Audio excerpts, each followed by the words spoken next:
Oh hey guys, so what I'm going to show you here today is how to mount your Nest Cam outdoor by concealing your wire.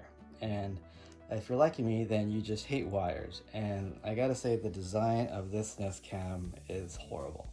Um, I don't know why they designed it like this, but they did. And unfortunately, I'm stuck with these two. I bought a 3-pack from Costco and I really wanted the IQ, the Nestcam Outdoor IQ. That one, the wire is concealed, much better design, but as you know, much more expensive. So if you are stuck with these, absolutely beautiful cameras, but the mounting and installation design is horrible. So I plan on mounting it inside, plugging it inside the attic. These are really designed to be plugged in outside, but I can't stand the look of the wire. So what I'm going to show you is how I plan on doing that. So as you can see, the size of the connector is about a 1/2 inch, standard USB 2 size. So you have to get this through the hole. Wherever you're going to mount it, this has to go through the hole. So that's roughly a 1/2 inch hole that you need to drill. I'm actually probably a little bigger. So how do we hide that hole? Now basically what I came up with was I bought this metal plate from any local hardware store. It's metal, about 4 inches. And what I did was I took my trusty Dremel tool, which I love, metal saw attachment, and basically just cut 3 cuts, a little over a 1/2 inch, probably 3/4 inch big, so that the end would fit through. Now definitely wear your safety glasses when you do this because little medical particles will fly. It does get a little messy, so absolutely do it outside.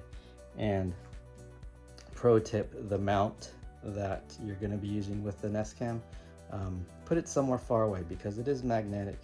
And as you can see, I have these little metal fragments which came off from the sign, and it just sticks to this thing like a magnet would little iron fiber. So puts it somewhere far away so you don't get all these little pieces of metal stuck to it. All right, so once you have your hole cut like this, the next task is to cut a little, maybe 1/16 of an inch notch. You'll see right here there's a little notch that I cut out, and this is where the wire is going to ultimately end up sitting. So give yourself a little bit of space there. Okay, so once you have it cut, what you're going to do is you're going to bend this out, and be careful because I think it will break off if you bend it too many times, and this one's been bent quite a few times, so try not to bend it too often. So push it out so you have a pretty decent sized hole, and then what you're going to do is you're going to take your wire and make sure you put it the right way. You're going to push it through the front, and I have a little metal coat hanger attached to this because when I feed this through my hole, I want to push it up into the attic as far as I possibly can. So when I go up in the attic, I can easily see where the wire is, and I don't have to crawl so far into the corner. So basically what I'm going to do is I'm going to feed it like this through the hole that I've drilled into my soffit outside, and I'm going to feed it through. And of course you have to straighten the wire hanger out. So you're going to feed it all the way through.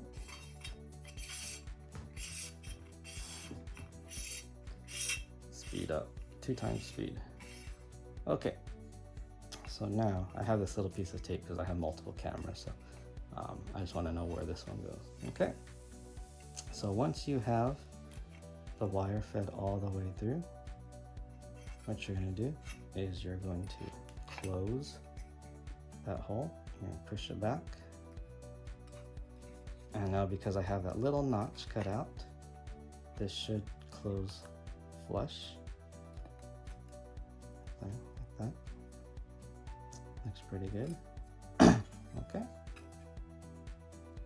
Then what you're going to do, actually put this backwards, twist it. So I'm going to face the camera this way. Okay, so it's going to face forward. close up the hole again. Get a nice flush. And then you're going to take your mounting magnet. Aha! That's why we use metal. Can't use a plastic one. So this is magnetic. You're going to have to play with it a little bit, twist it around, because you want it to get as far forward as you can.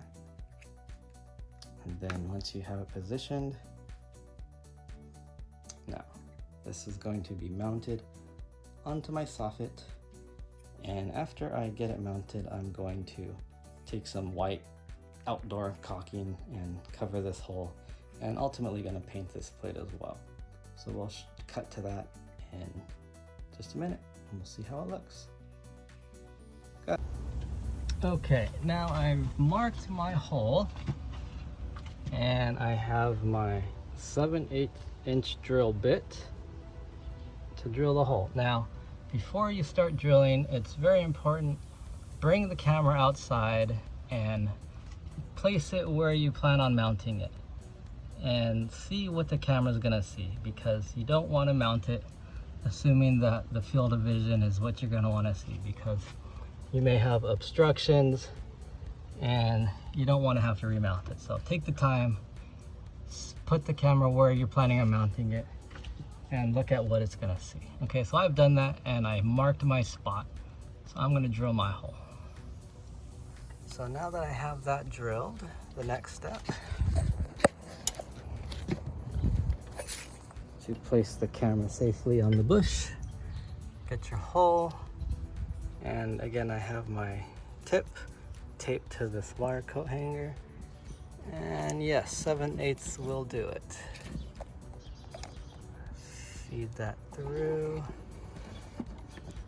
Let's see, so I'm feeling some resistance here.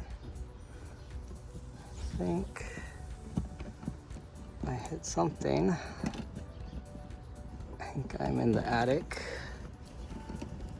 Hopefully.